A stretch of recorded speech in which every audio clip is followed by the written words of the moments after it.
ગાંધીનગર ખાતે આજે ગાંધીનગર શહેર અને જિલ્લા કોંગ્રેસ સમિતિનું સંમેલન હતું અને એમાં સભ્ય નોંધણી ઝુંબેશને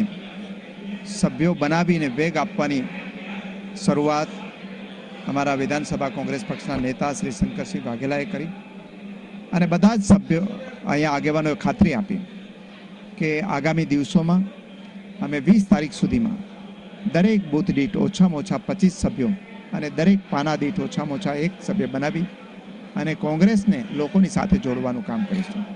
એ ઉપરાંત જે રીતે અત્યારે કાળા નાણાંની વાત કરી અને ભાજપ અને નરેન્દ્ર મોદી પ્રજાને ગુમરાહ કરીને સત્તા ઉપર આવ્યા છે અને સત્તા ઉપર આવ્યા પછી જે લોકો એમ કહેતા હતા પૂર્વમાં કે અમે 99 લાખ કરોડનું કાળું નાણું પાછું લઈ આવીશું, દરેક વ્યક્તિના નાગરિકના ખાતાની અંદર અમે ઓછામાં ઓછા 15 લાખ રૂપિયા જમા કરાવીશું, હવે એમ કહે છે કે અમારી પાસે એવા ખાતા પણ નથી અને એવા રૂપિયા પણ નથી। ગુજરાતની અંદર જ માત્ર એ 15 લાખ રૂપિયા લેખે ચૂકવણી થાય